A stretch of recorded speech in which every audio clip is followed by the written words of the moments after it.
وہ لڑکی قاتل نگاہوں والی تھی، بہت ہی حسین لڑکی، اس جیسی لڑکی میں نے آج تک نہیں دیکھی۔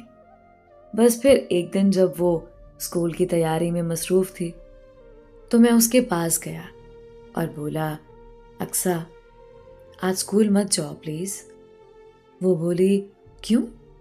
میں نے کہا، میں سارا دن اکیلا ہوتا ہوں گھر پر، آج کے دن رک جاؤ، مت جاؤ۔ وہ کہنے لگی، لیکن جانا ضروری ہے خاور۔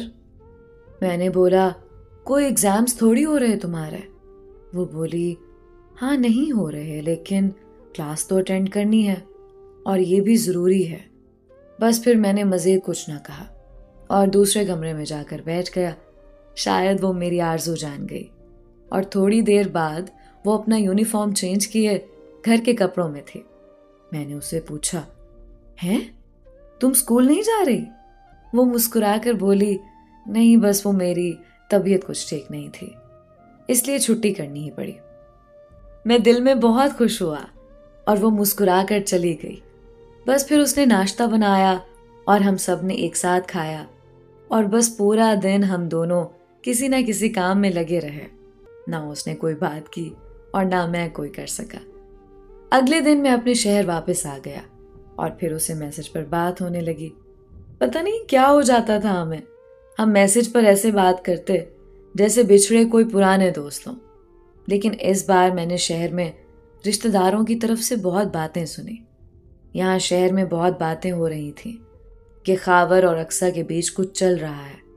میں حیرت زدہ ہوا کہ یار ہم دونوں میں اتنا پاکیزہ رشتہ ہے اور لوگوں کی کیا غلیظ سوچ ہے۔ خیر، یہ سب دیکھتے ہوئے میں نہیں چاہتا تھا کہ اقصیٰ کو کوئی بدنام کرے، جو اتنی پاک دامن لڑکی تھی۔ میں نے بالآخر امی کو بول دیا کہ امی، مجھے اقصیٰ سے شادی کرنی ہے، آپ اس کا میرے لیے رشتہ مانگ لیں۔ وہ ہنس پڑی اور کہتی، رکو میں تمہاری پھپھو سے بات کرتی ہوں۔ جب انہوں نے پھپھو سے بات کی تو پھپھو بہت ہنسی اور بہت خوش ہوئیں۔ شاید وہ بھی ہم دونوں کو اس نظر سے دیکھتی تھیں کہ خاور اور اقصیٰ شادی کر لیں۔ انہوں نے کہا، اچھا رکو، میں اقصیٰ کی ماں سے بات کرتی۔ بس انہوں نے اپنی بیٹی سے بات کی اور پھر میری امی نے اقصیٰ کی امی کو کال کی اور پوری بات کی کہ ہم آپ کی بیٹی کا رشتہ چاہتے ہیں۔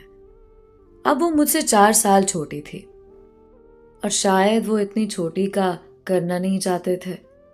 اس وقت میری عمر 19 سال تھی۔ اس کے والدین شاید یہ سوچنے لگے کہ ابھی مناسب وقت نہیں ہے، لیکن ہم بھی تو صرف رشتہ ہی چاہ رہے تھے، ہم کون سا فوراً سے شادی مانگ رہے تھے۔ خیر، اس کے والدین خاموش ہو گئے اور کوئی جواب نہیں دیا۔ پھر دوبارہ میرا گاؤں جانا ہوا اور میری قسمت اتنی اچھی ہوتی تھی کہ ہر بار وہ مجھے وہیں ملتی۔ وہ بھی آئی ہوئی ہوتی تھی اپنی نانی کے پاس۔ پھر ایک دن پھپھو نے مجھے کہا، اقصیٰ کو اس کی خالہ کے گھر چھوڑ آؤ۔ میں اس کو لے کر نکل پڑا اور پورا راستہ سوچتا رہا کہ یار اسے کیسے بات کروں اور بتاؤں کہ میں نے تمہارا رشتہ مانگا ہے۔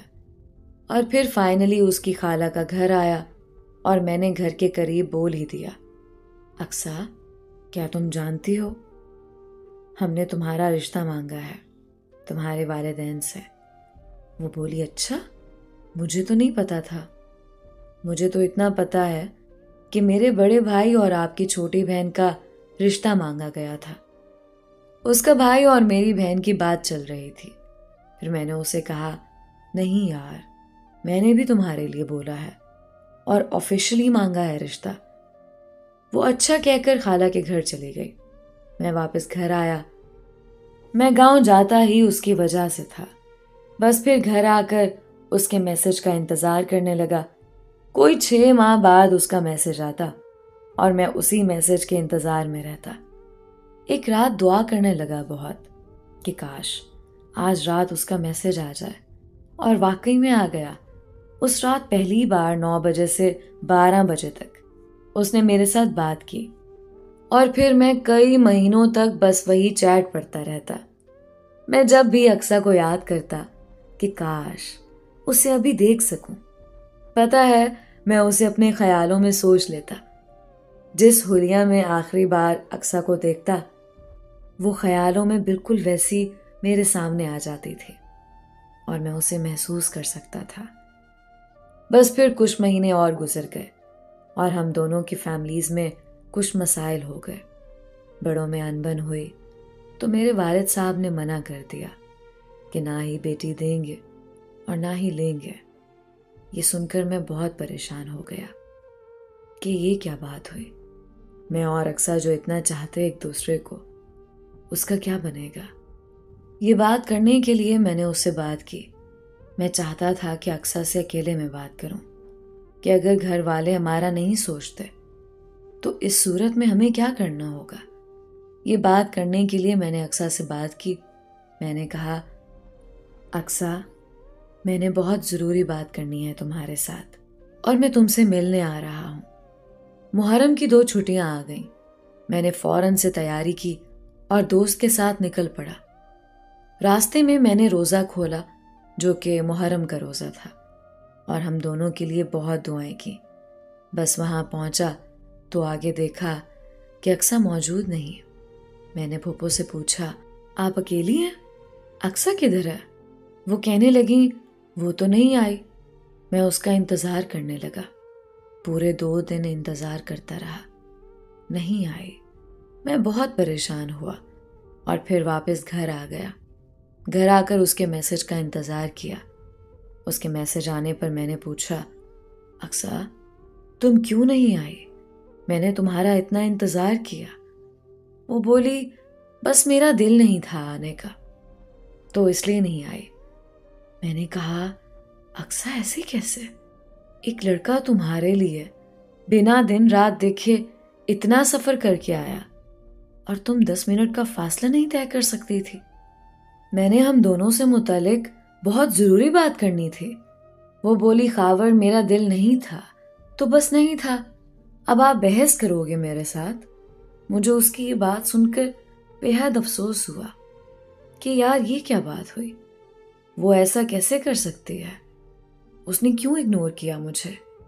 ہم دونوں نے وعدہ کیا تھا ملنے کا اور وہ اپنے وعدے پر ہی پوری نہیں اترے۔ مجھے بہت دکھ ہوا اور پھر اس دن کے بعد اس نے کوئی رابطہ ہی نہیں کیا میرے ساتھ۔ یہ دکھ مجھے کھائے جا رہا ہے کہ وہ مل تو لیتی، میری بات تو سن لیتی۔ میں اتنا دور اس کے لیے آیا لیکن وہ نہ آ سکے۔ شاید دونوں گھروں میں رشتے ٹوٹ چکے تھے تو اس وجہ سے اس کی دلچسپی مجھ میں ختم ہو گئی۔ مجھے آج بھی اقصیٰ یاد ہے، میں نے تو اسی سے محبت کی تھی اور آج تک کرتا ہوں۔ وہ معصومانہ پاک محبت میں پوری زندگی نہیں بھلا سکتا۔ وہ ہماری نادان عمر کی محبت تھی جو آج تک یاد ہے، اور اقصیٰ کی جگہ کوئی لڑکی نہیں لے سکتی۔ آج میں شادی شدہ ہوں لیکن ابھی تک اقصیٰ میرے دل و دماغ سے نہیں نکل پا رہی۔